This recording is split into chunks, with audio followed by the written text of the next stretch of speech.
executive director here, where our mission is to enrich, inspire, educate, and entertain.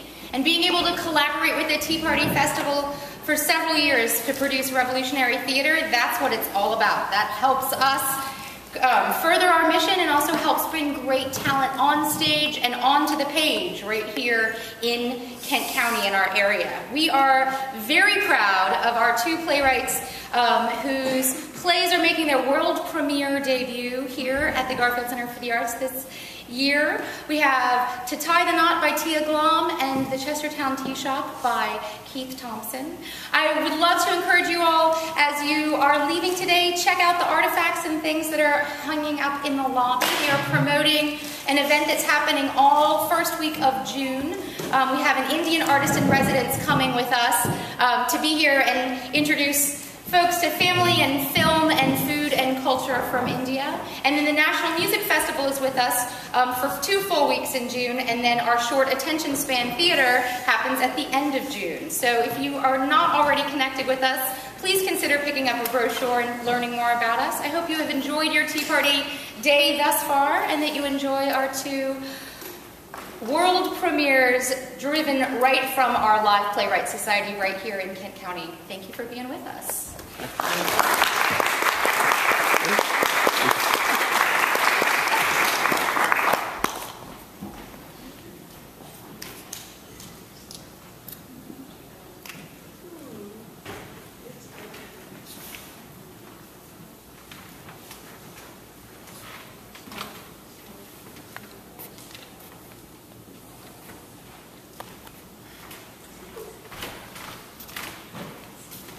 I must speak to you before you go. It's a matter of great importance. VID00010. Dear Emily, please don't cry. Why, we're speaking now, aren't we? Tell me what's bothering you. It's father. He spoke of marriage again. Well, why should that bother you? He knows that I love you and that I will marry you as soon as I return from the sail. You know this trip will secure our future. Well, you don't understand. He doesn't want me to marry you. I'll be a poor sailor's wife until you return, but please don't make me wait to take my vows. If you don't go to father with your intentions soon, he's going to make me marry Thomas Collins. Thomas Collins? The haberdasher's clerk? The very same. Please speak to father soon. About this. About us. Thomas. You know, he's not a bad fellow. It's just that he's ill-suited for you, Emily. Every man's ill-suited for me. I know because you tell me each time we broach the subject. Has Thomas agreed to this marriage yet? I don't think so. Then we still have time. Emily, have I ever let you down before? No. Then I promise, we will go and speak to your father by the end of the day. And I'm sure after we talk about this, he will see that we are ideally suited for one another. Now tell me, what irks him so? He hates that you're a sailor. He just doesn't understand your penchant for travel. How can I not have a penchant for travel when the Chester is so lovely? The river is perfect for sailing this time of year. And is calling me again, Emily. And when the river calls, a sailor must answer. That is the first step to adventure, you know. I know. And just think of all the riches and treasures I'll be looking for. Spanish gold, silks from the Orient, pearls and spices, and so many other things. You'll feel like a queen. That would be great, but what I really want is for you to be here, to share it with me. Don't fret, my poppet. I shan't be away long. Nothing, not even the call of the sea, can keep me away from you for any prolonged length of time. And when I return, I will have enough money to marry you and give you a good, comfortable life. I don't care about riches, William. I only want you. You have me, love. You have me.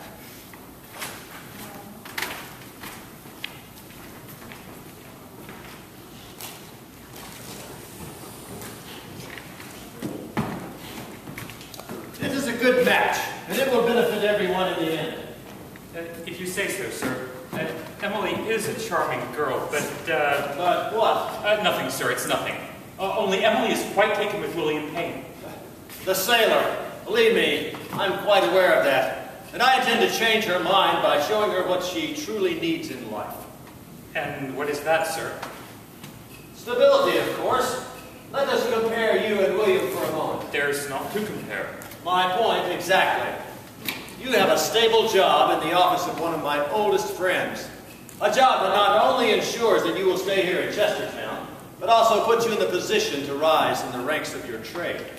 That is more than I can say for William. But he's a good man. That may be true, but he is a sailor. Sailors can never stay in one place. They go where the wind takes them.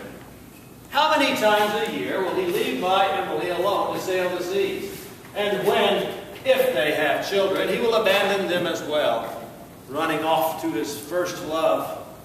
No, it is best that Emily have a small heartbreak now, rather than a bigger one in later years. If you're sure, sir.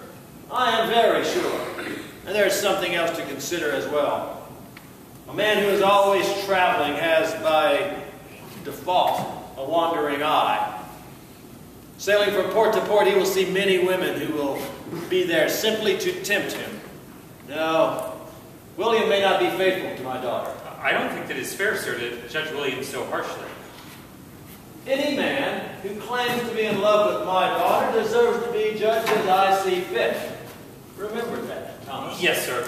I should be going. I can get back to work. Yes, of course, you should be going. Give my regards to John, will you? Yes, sir. Emily and I will be in touch soon and plan the wedding. Good day, sir. Good day, Thomas. I'm sorry, William. Good day, Emily. If you'll excuse me. Good day, Thomas. Father, Emily, I have good news. Thomas and I were just discussing your marriage. haven't agreed to wed him. It is for the best, Emily. You will see.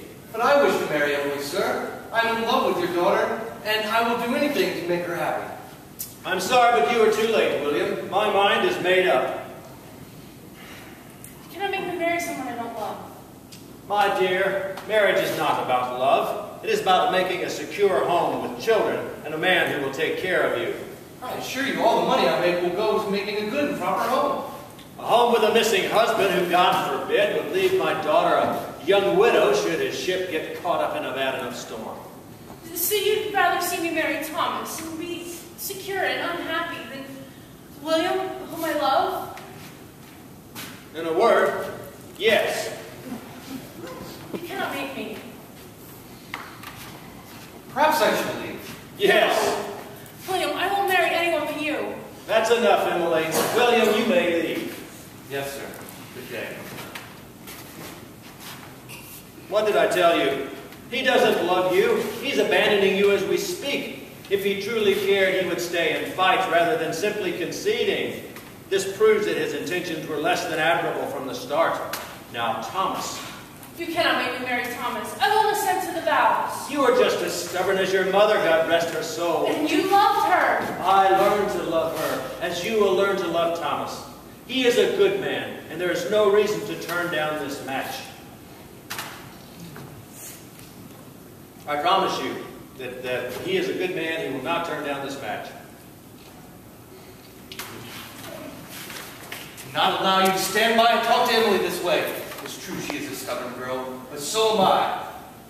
I'm a stubborn man, and as long as I live, I shall love your daughter, and I swear to you she will be my wife. And I told you to leave. Your manners leave a lot to be desired, young man. This discussion is between my daughter and myself. Why should I leave when it's obvious you will berate me behind my back? I might as well stay and be insulted to my face. This is a discussion you will never win. Please don't do this. What do you truly have to offer Emily? What tricks do you have that will ensure her happiness? I need no tricks to win your daughter's hand. I hold her heart with simple, old-fashioned love. Maybe you do need to win her hand. I beg your pardon? What if we have a skill contest in something that both young men are adept at? The one who wins will be your bridegroom, Emily. You want me to compete with Thomas? To win my daughter's hand. You swore that she would be your wife. Let's see if you mean what you say. What shall the contest be? Not time. I think that is very fair and most appropriate, wouldn't you say? Aye. Aye, Father. But don't you think that Thomas will be more suited for this contest? Spending his whole day tying knots and wrapping packages? Surely you're a sailor, is proficient in knot tying. He should be able to tie up a boat in short order, and it stands to reason that he would always practice knotting. There's no need to speak of me as if I'm not present. It is a fair offer, and with that I accept. I shall take my leave. Till tomorrow, Father. If ask William so. Why are you willing to give him this chance? What I think of him is irrelevant. It is you that I care for, you who I love. It is because I love you that I've been giving William this second chance. Will you promise me that if William wins, you'll agree to the marriage? I will promise if you will do the same should Thomas win. I promise. Good. I'll speak with Thomas, and we'll all meet it tomorrow down by the pier.